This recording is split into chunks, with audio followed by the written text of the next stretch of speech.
What's up sa inyo mga trip lang? Muli na naman po tayo nagbabalik. Ako, si Trip Lang TV, Moto, para sa isang segment ng Anong Opinion Mo sa topic na to. Kasama po natin si Nobby Sarito, Pahardo na nakatira sa Honor Rizal. Tangig ang ano ko is Sarito, ang middle ko yung Pardo. So yun, para kilala niya siya kahit magtakip ng mukha, ilalagay ko sa description yung link na niya. Parang tangang puta. Nagtakip nga ako tapos ipapasa mo yung link ng ano ko. Huwag kayo mag-alala, since hindi nyo nakikita yung mukha niya, ipa-flash ko sa pag-edit ko ng video, yung mukha niya na screen. Parang tangang puta. Pakain ko sa'yo yung ano eh. Wala rin pala silbi yung yung pagtatakip nyo ng mukha. Ang tama na yung biruan, moving on na tayo. So, ang topic natin ngayon is about dun sa nangyaring kamakailan na aksidente sa Marilaki Highway, na nagdulot ng napakalaking usapin pagdating sa pagmumotor. At ang topic na yun ay tungkol kay Superman. The Superman Battle Race in the End of the World. Moving on tayo, so ang topic natin ngayon is about dun sa dalawang nagkarera sa Marilaki na nagdulot sa kamatayan ng isang umano ay vlogger, motovlogger na walang lisensya. Napakamagandang ehemplo mo, kaibigan, no? So ayun, nandito ngayon si Master Nobs para sa video na to. Wala siyang ganap dito, ano lang siya, hinaya ko lang siya dyan. Ayaw niya magpakita ng mukha eh. So yun, nagkaroon ng maraming opinion at mga saloobin ng mga tao sa napanood nila ng video, no? Sa dalawang nagkakarera na yon. At ano nga ba ang mga naging saloobin ng mga tao na yon? Halo-halo kasi sila. Ang mga saloobin ng iba is nangingibabaw yung sama ng loob doon sa nangyari. Kasi kawawa yung mga taong nadamay sa pagkakamote ng mga kamote ito. Panoorin nyo muna yung video para sa mga hindi pa nakapanood. Ito yung video.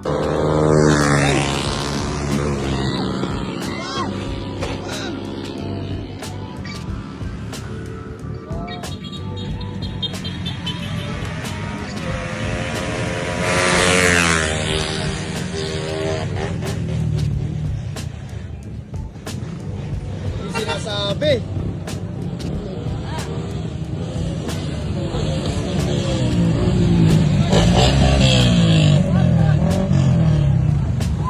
Talsik. Kuya, nurse ako. Kuya, nurse ako, nurse. Nurse ako. Yan! Oh, Huwag yung gagalawin.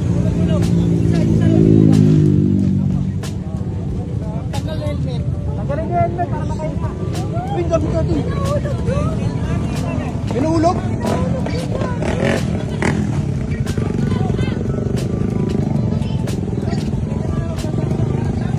Yung pinuulog.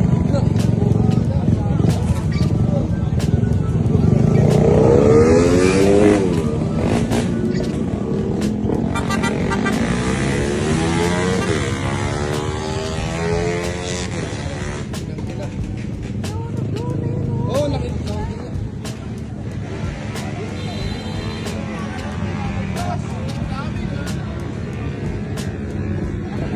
So yun. So napanood nyo na yung video ngayon. Ngayon, i-type nyo sa comment section kung ano yung opinion nyo regarding sa nangyari na yan. No? So bumalik tayo sa topic natin. Ano ba ang pwedeng gawin ng mga kinauukulan para maiwasan yung mga gantong kakamotehan sa Marilaki? No? So lately lang, habang ginagawa ko yung video, may napanood ako na report sa 24 oras. May update ng mga HPG regarding sa ganyang concern. Ang sagot nila is pupuntahan nila kung saan nagkakaroon ng congregation o pagsama-sama ng mga rider sa Marilaki upang maiwasan yung mga karera na ganyan at pagkakamote. Okay? Pero para sa akin, okay na ano siya na solusyon pero hindi siya pang permanente. Kumbaga band-aid lang siya. Hindi siya for permanent solution. Kasi bakit? Kasi kahit mahuli naman yan, kumpiskahin lang yung lisensya. Pag nakuha ulit yung lisensya, meron ulit siya lisensya, magkakamote ulit yan. Kung ang gagawin sa akin lang kung gawin nila, kunin nila lisensya, tanggalan nila ng lisensya yung mga yan. Yun yung maganda solusyon para sa akin So, yun yung solution ko sa problema. Pero ikayo, ano bang sa tingin nyo ang maganda solusyon? Kasi yun na lang nakikita ko talagang paraan para maiwasan yung mga nagkakamote dyan. At least mabawasan sila, hindi man sila mamatay, mabawasan kasi wala silang karapatan na mag-drive. Kasi kawawa yung mga madadami nila sa kalsada. Pero tanungin natin kung anong opinion ni Master Nobs dyan. So, Master Nobs, ano bang tingin mo na pwedeng solusyon sa problema sa mga kamote sa kalsada? Hindi lang sa Marilaki, sa buong mundo ng Pilipinas. Buong mundo, yon sa buong Pilipinas. Anong maganda solusyon? I'm speechless. Hindi ko alam yung sasabihin ko eh. Ikaw, ano naisip mo solusyon? Tingin mo? Na para hindi na maulit. Hindi mo ulit. Pasarado nila yung Marilaki. Siyempre, pagbawal yung nadamay pa ako dito.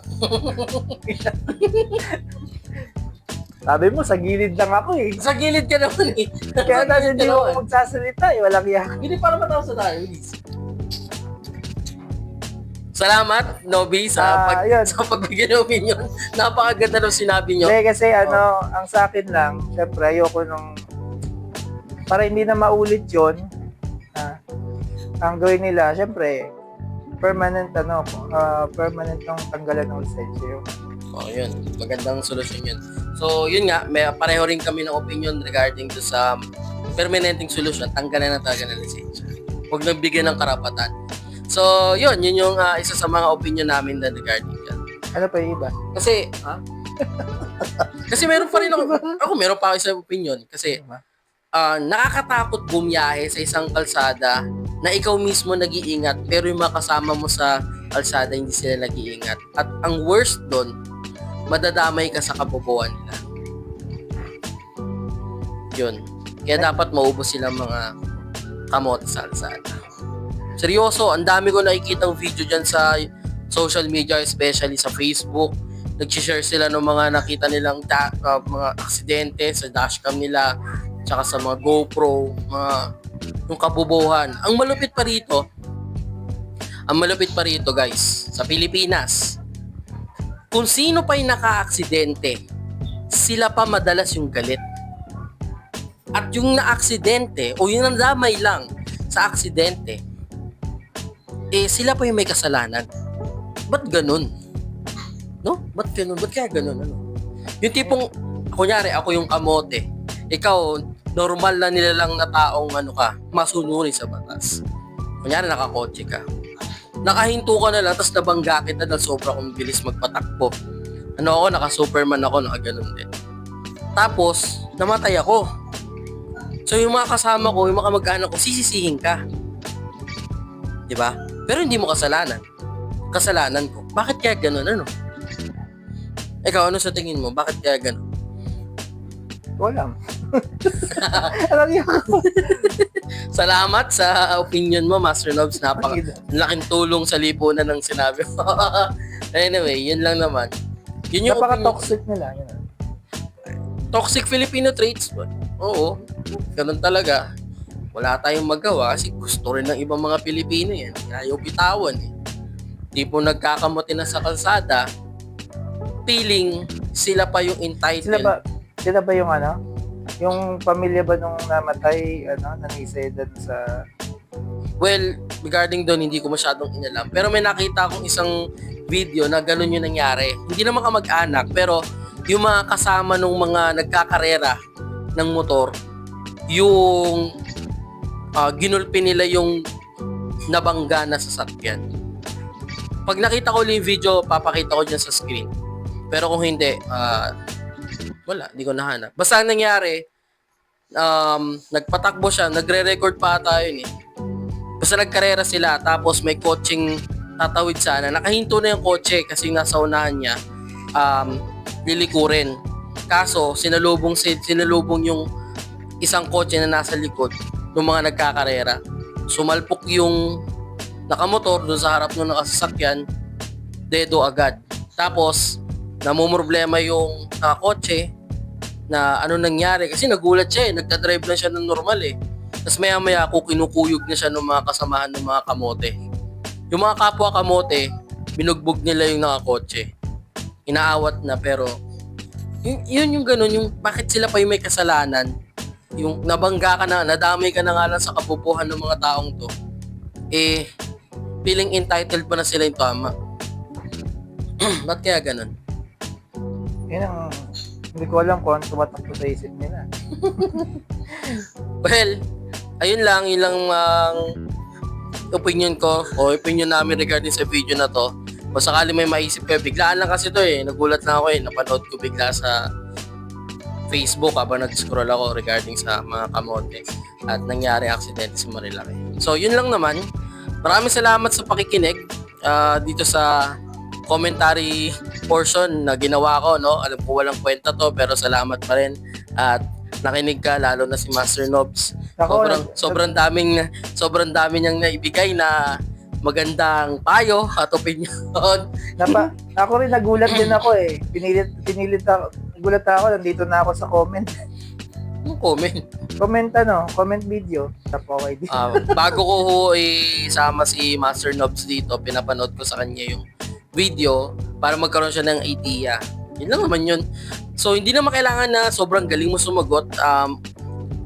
Ang purpose lang naman ng video na to is magbigay ka ng opinion regarding sa ganung bagay. Kasi na malaking bagay to na nagbibigay ka ng opinion sa loobin mo sa pamamagitan ng social media para malaman ng ibang tao at malaman ng ibang kamote na may mga ganitong mga taong nag-iisip. Kumbaga, kung gusto nyong mawala sa mundo, huwag na kayong mandamay pa. Diba? Kasi kawawa yung mga madadamay nyo kasi hindi nyo sila masasagot Tapos, pag nawala na kayo, na aksidente, lalbing na, sasabihin ng kamag-anak, mabait po yan, wala pong ginawang masama. Ano nangyari? Diba? May nababasa rin ako mga comment na pag namatay daw siya sa pagmumotor, huwag daw siya iiyakan. Pero, pag may nadamay, kawawa yung mga nadamay sa pagkakamote mo. Minsan, ilagay natin sa lugar yung kagustuhan natin magkamote, Pwede naman siguro na, mag-arkila kayo ng racetrack, magambagang kayo, siguro, marami naman kayo, 1,000 kamote.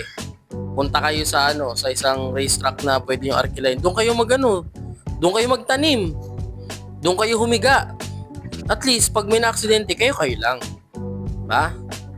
Siguro, yun yung magandang solusyon. Huwag yung gawing rason na wala kaming pera, kaya dito lang kami sa Marilaki nagkakamote. Ba't pa kami gagastos? Banking lang naman kami. O most of the time, yung pagbabanking nyo sa nauuwi, sa aksidente. Yung lalabas ka o alis ka ng bahay ng maayos, hindi mo alam yung mga tao sa paligid mo at ikaw mismo. Ang tanong makakauwi ka ba ng maayos o ng buo? Kung hindi kayo mahal ng pamilya nyo, kayo lang, okay na yun. Huwag nyo na kayo mandamay. Kasi kawawa naman yung mga dumadaan lang, napaupo lang, kasabay lang, bigla na lang ganyan na mangyari. Lahat talaga, GG boss, GG. So yun lang, napapahaba na naman yung kwento ko, yung opinion ko. So pasensya na kayo, ako lang nagsasalita kasi ayaw magsalita ni Master. Pero huwag kayo mag-alala, makikita nyo pa rin yung talagang mukha nyo dyan sa sa screen. So ayun, okay, ulit. Maraming salamat sa pakikinig at sa panonood ng video ito. Ako'y nagpapaalam. Ako nga pala si Triplan TV Moto. At ito si Master Nobs. Magkita tayo muli sa susunod na video. Paalam.